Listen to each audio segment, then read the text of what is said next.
আজ আমরা শুরু করতে চলেছি লাভ ক্ষতির ইউনিট 3।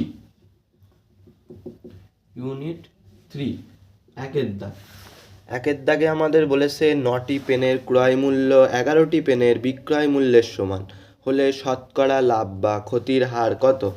বলতে যাচ্ছে 9টা পেনের ক্রয় মূল্য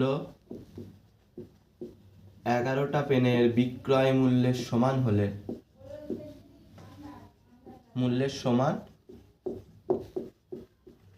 হলে লাভ বা ক্ষতির পরিমাণ কত।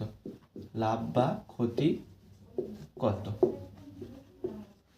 মানে আমি বলতে পারি 9 সিপি মানে ক্রয় মূল্য সমান সমান 11 এসপি মানে 9টা পেনের ক্রয় মূল্য 11টা পেনের বিক্রয় মূল্যের সমান।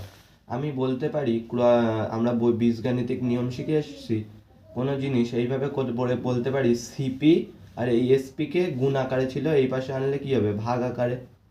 এখানে 11 ছিল, এই 9টা এখানে গুণ আকারে ছিল, এখানে গেলে ভাগ আকারে হবে। আমি দেখতে পাচ্ছি আগে যে জিনিসটা 11 টাকায় বিক্রি হতো এখন সেই জিনিসটা 9 টাকায় বিক্রি হচ্ছে, তাহলে ক টাকা ক্ষতি হচ্ছে? 2 টাকা ক্ষতি। যেহেতু ক্ষতি হচ্ছে আমি আগে একটা মাইনাস চিহ্ন দিয়ে রাখবো। কত টাকার উপরে ক্ষতি হচ্ছে? 11 টাকার উপরে ক্ষতি, তাই নিচে 11।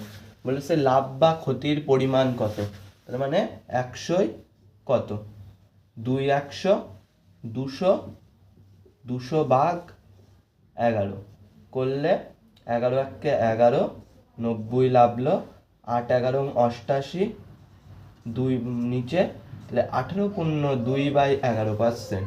যেহেতু মাইনাস ছিল তার মানে আমার উত্তরটা হচ্ছে 18.2/11% ক্ষতি।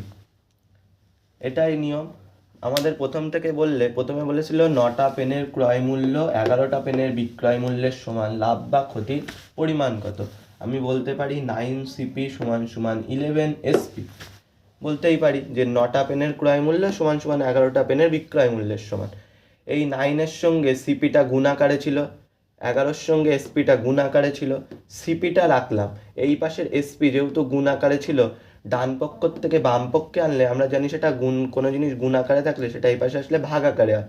এই পাশে ছিল 11, এই পাশে 9 গুণ আকারে ছিল, এই পাশে গেলেও ভাগ আকারে। আমরা দেখতে পাচ্ছি একটা জিনিস 11 টাকায় বিক্রি হতো সেটা বর্তমানে 9 টাকায় হচ্ছে, তাহলে আমরা যে দেখতে পাচ্ছি 2 টাকা ক্ষতি হচ্ছে, তাই মাইনাস দিয়ে রেখেছি।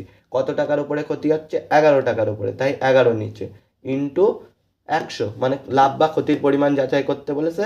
লাভ বা ক্ষতির পরিমাণ 100-র উপর যাচাই করতে হয় আমরা জানি।